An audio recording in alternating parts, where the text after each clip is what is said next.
Vamos falar aqui de algo que está acontecendo neste exato momento, Calejão, que é o seguinte: lá no canal do Vilela, seu grande amigo Rogério Vilela, está rolando um bate-papo entre Breno Altman e Flávio Morgenstern, que também é conhecido como Flávio Azambuja. Ele adotou esse pseudônimo aí para ficar um pouco mais europeu, né? Flávio Morgenstern, né? Não sou o Flávio Azambuja, eu sou o Flávio Morgenstern.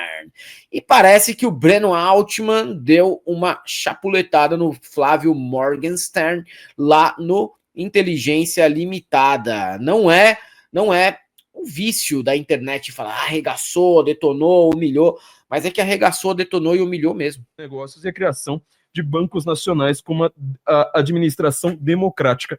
Eu não sei se esse programa aqui se discorda de alguma coisa dele, Breno. Vamos lá. Minha réplica, não é isso? 3 minutos. Eu acho que essa sua explicação, Flávio, é completamente despropositada e não tem lastro nos estudos históricos. O regime nazista, o movimento nazista, ele nasce como uma resposta fundamentalmente à crise da Alemanha depois da Primeira Guerra Mundial e à ascensão dos movimentos revolucionários que colocavam em xeque o capitalismo na Europa, que haviam sido vitoriosos na Revolução Russa em 17 e que ameaçavam o capitalismo alemão depois da derrota da Alemanha na guerra. Esses movimentos revolucionários foram muito poderosos, especialmente até 1923, e os instrumentos normais que a burguesia tinha para enfrentar os movimentos revolucionários, que era o liberalismo, o conservadorismo, esses instrumentos não davam conta daquela situação em função da profunda crise da Alemanha. Em resposta a isso, surge na Alemanha o movimento nazista. Em resposta a isso, também surge na Itália o movimento fascista. Eles são, ao mesmo tempo, um movimento que buscava reorganizar o Estado alemão e o Estado italiano e enfrentar os movimentos revolucionários liderados pelos comunistas. Essa é a marca de nascença do nazismo, o combate ao socialismo. Ele só nasce por esta razão. Sem essa razão, não surgiria o nazismo e não surgiria o fascismo. Sem a Revolução de Outubro e o crescimento do movimento revolucionário dos trabalhadores, não existiria nazismo, não existiria fascismo. O nazismo incorpora na sua retórica uma série de elementos para enfrentar aquela situação na qual os trabalhadores estavam profundamente descrentes do capitalismo na Europa, porque viviam numa miséria danada depois da Primeira Guerra Mundial. O nazismo opera vários truques de retórica. Uma delas, o seu próprio nome, Partido Nacional Socialista. Mas isso não quer dizer que ele seja um partido socialista. Por exemplo, você, por razões artísticas ou místicas, resolveu se autodenominar Flávio Morgenstern. Você mudou seu nome para ter um nome artístico que te fazia bem. Mas isso não quer dizer que você é alemão nem que você é judeu, porque o seu nome é Flávio Azambuja Martins. Você é um brasileiro. Azambuja vem de uma vilazinha lá em Lisboa, que é árabe. Tem um belo lugar de comer lá. Eu já fui a essa Vila Zambuja por coincidência. Mas você não tem nada a ver com alemães, não tem nada a ver com os judeus, embora você se assine Morgenstern. Não é? A mesma coisa fez o Partido Nazista. Ele se denomina Partido Nacional Socialista para que os trabalhadores que estavam em luta contra o capitalismo entendessem o nazismo como inimigo daquele Estado liberal, daquela burguesia, daqueles partidos que haviam levado a Alemanha à guerra e à destruição. Então, a gente tem que ir para além das aparências. Na essência, o nazismo faz parte do campo de direita. O campo de direita no século XX é o campo que defende o capitalismo. O campo de esquerda é o que defende o socialismo. No campo que defende o capitalismo estão os conservadores, os reacionários, os liberais, e o nazismo, e o fascismo, e formações mais específicas como o sionismo, estão no campo de direita. No campo de esquerda estão todos aqueles que são contra o capitalismo. Estão os comunistas, mas também estão os sociais-democratas, estão os anarquistas e outros grupos. Essa é uma diferenciação absolutamente majoritária na historiografia, incluindo a historiografia de direita. Agora a pergunta do Flávio... Ele tem direito a uma réplica. Não, essa é a réplica.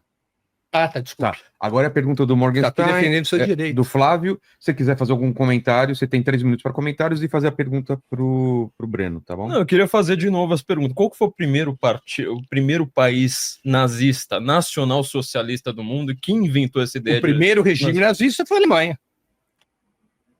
Quem foi que inventou o nazismo? Não sei quem que inventou o nazismo. Vamos lá. Quando você deixa eu falar uma coisa. Já que essa é a sua pergunta, Sim. nos seus 3 minutos, é assim. Nós temos que isso aqui não é um quiz show, isso aqui é um debate a sério, não é? Um debate a sério. Um debate a sério não é um jogo de conhecimento. Não, mas não é isso que eu quero. Não é um jogo de perguntas desse tipo, senão eu posso te fazer uma série de perguntas e a gente ficar nesse joguinho. Eu sempre posso falar não Vamos sei. aqui. O primeiro regime nazista que surge é... E aí, Calejon, acho que além de dar aula, né? Além de dar aula, ainda deu uma debochada do nome do Flávio Morgenstern. Tem gente que tá falando que Morgenstern significa estrela da manhã, naturalmente seria Lúcifer. Também não duvido, porque toda essa onda de olavista que surgiu na última década era, antes de mais nada, ateu. Eles começaram ali em fóruns ateus e depois eles viraram olavistas e depois viraram católicos. Então, quando tinha aquela ateia, lembra da ateia, na época do Facebook? Muitos olavistas saíram da ateia. Uhum. Não, o Breno foi muito bem aí, um cara muito preparado, e era esse cuidado, veja que curioso, porque teve a gente trabalhou essa questão nessa live, quando a gente estava falando da AfD, e era esse cuidado que eu estava propondo que a gente tenha para ir além das aparências, e para entender como de fato existe toda essa organização sobre a qual o Breno discorreu aí com muita propriedade. Cara, na verdade, assim, o tapa de luva de pelica que ele deu no cara é o de menos, porque o que de fato importa é todo o conteúdo do debate que o Breno expôs ali. Uhum. E aí foi indefectível, cara. Perfeita a fala dele. O Breno, que é um cara que tem lutado muito para denunciar o genocídio israelense / estadunidense em Gaza. Ele que é judeu, né? É bom deixar claro. Isso. Vem enfrentando consequências sérias por isso, entendeu?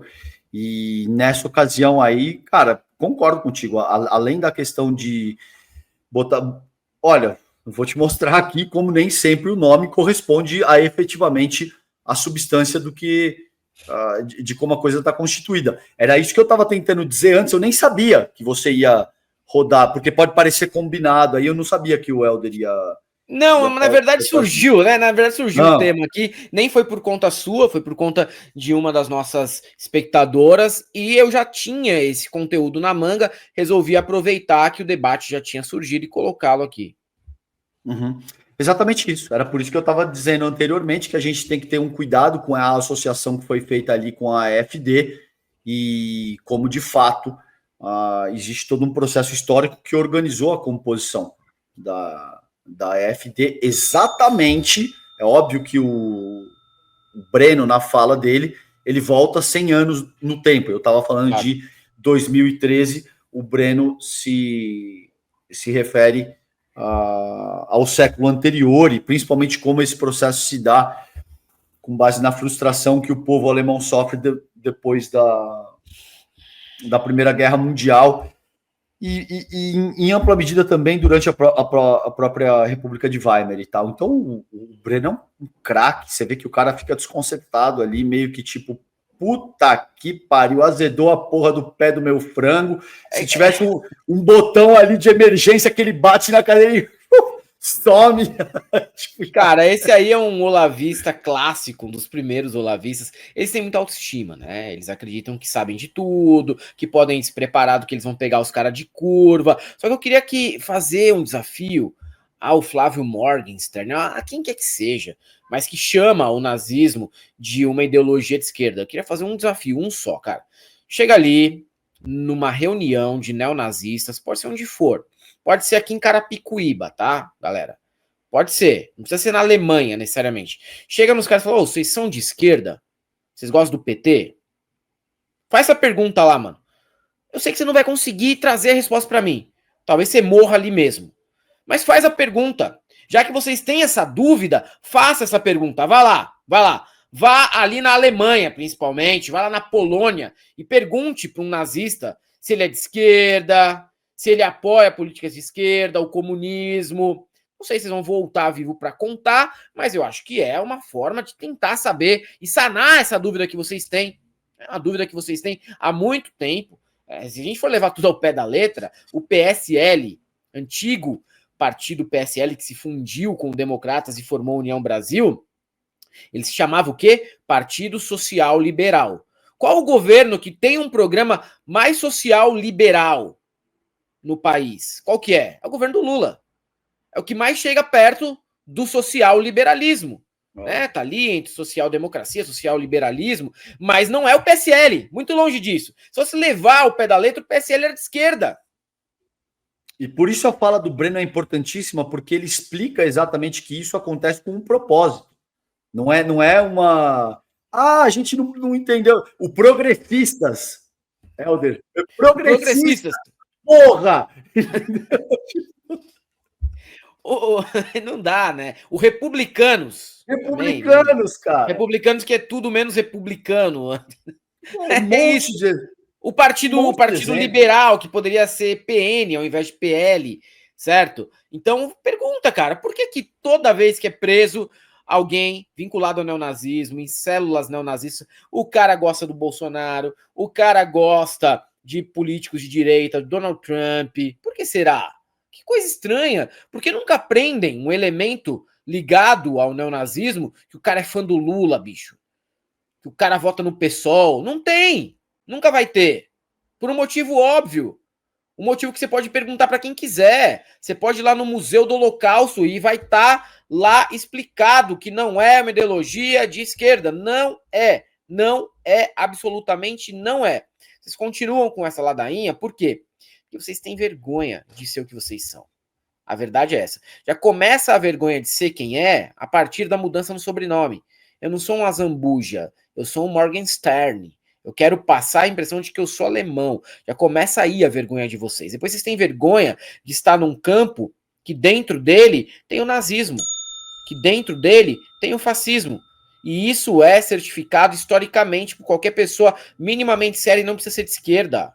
Ok? Você pode ir lá perguntar pro Fukuyama o que ele acha sobre isso. E ele vai te falar. Tá bom? Ô, Helder, não tem a fala da Frontstorm, acho que é o nome da personagem em The Boys, que ela fala, vocês gostam das ideias, vocês só não gostam do termo nazista, porque isso de fato dá muito problema hoje em dia. Então tem um raciocínio que eu gosto, que é o seguinte, meu irmão, você sempre é instrumento das forças com as quais você se afina, independente do nome que você se proponha a utilizar. Então, esse teu raciocínio é muito bom, porque você pode chegar para essa galera e conversa com eles. Vocês são a favor de pautas sociais, vocês são a favor de todo um conjunto de medidas que vai organizar um projeto de soberania nacional naquele sentido. Você é a favor de cota, você vai ver que não é o caso. Não. E aí você vai vai tirar a prova real da situação, pegue qual que era a pauta nazista, em termos de segregação, em termos de superioridade de uma raça, em termos de violência, em termos de utilizar símbolos. Porra, o Bolsonaro tirou uma foto com um cara vestido de cosplay de Hitler, porra. E usou um termo, usou um termo, cara, do nazismo, né? Que é Deus acima de tudo, Brasil acima de todos, Deus, pátria e família também. Tudo é inspirado no nazismo. Galera, é só isso.